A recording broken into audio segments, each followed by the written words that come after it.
Hello there, Notre Dame children. I hope you're all okay. I hope you're looking forward to going back to school next week.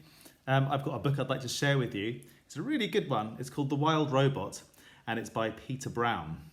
Peter Brown also wrote a picture book which I really like called My Teacher is a Monster, which is very funny indeed. He illustrates his books as well. I'd like to read you the first 3 chapters of this. The chapters are very, very short, and it's all about, I'll read you the blurb. It says, when robot Roz opens her eyes for the first time, she discovers that she is alone on a remote wild island. Shall we get stuck in? Okay. Chapter 1. The Ocean. Our story begins on the ocean, with wind and rain and thunder and lightning and waves.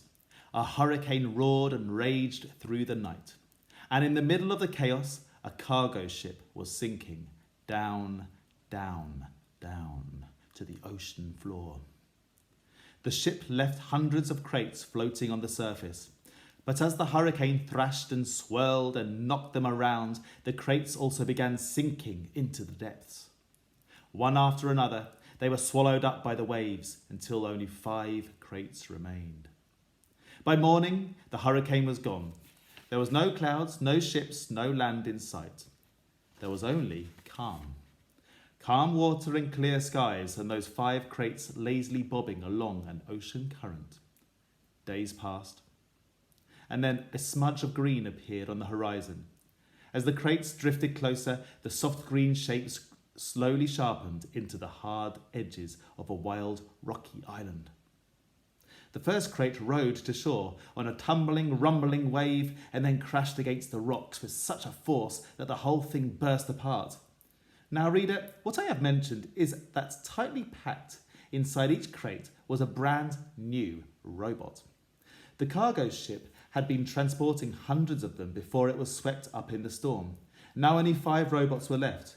Actually, only 4 were left because when that first crate crashed against the rocks, the robot inside shattered to pieces.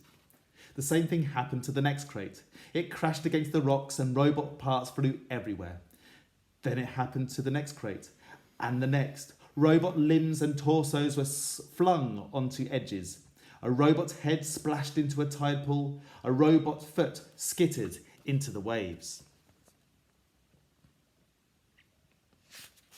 And then came the last crate. It followed the same path as the others, but instead of crashing against the rocks, it sloshed against the remains of the first 4 crates. Soon, more waves were heaving it up out of the water. It soared through the air, spinning and glistening until it slammed down on a tall shelf of rock.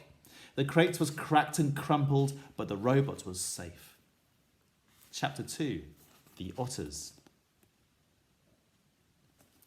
The island's northern shore had been something of a robot's gravesite. Scattered across the rocks were the broken bodies of 4 dead robots. They sparkled in the early morning light, and their sparkles caught the attention of some very curious creatures.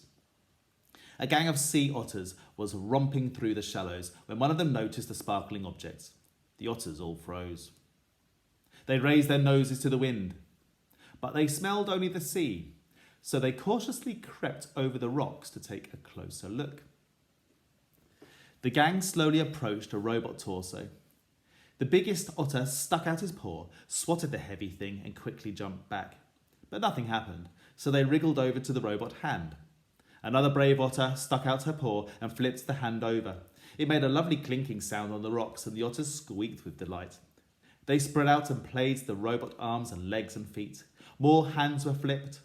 One of the otters discovered a robot head at a tide pool, and they all dove in and took turns rolling it along the bottom. And then they spotted something else. Overlooking the gravesite was one surviving crate. Its sides were scraped and dented, and a wide gash ran across its top. The otters scampered up the rocks and climbed onto the big box. 10 furry faces poked through the gash, eager to see what was inside. What they saw was another brand new robot, but this robot was different from the others. It was still in one piece, and it was surrounded by spongy packing foam. The otters reached through the gash and tore at the foam. It was so squashy and squishy. They squeaked as they snatched at the fluffy stuff. Shreds of it floated away on the sea breeze, and in all the excitement, one of their paws accidentally slapped an important little button. A button on the back of the robot's head. Click. It took a while for the otters to realise that something was happening inside the crate, but a moment later they heard it. A low whirring sound. Everyone stopped and stared, and then the robot opened its eyes. Chapter 3. The Robot. The robot's computer brain booted up. Her programs began coming online, and then, still packed in her crate, she automatically started to speak. Hello, I am Rosm Unit 7134, but you may call me Ros. While my robotic systems are activating, I will tell you about myself. Once fully activated, I will be able to move and communicate and learn.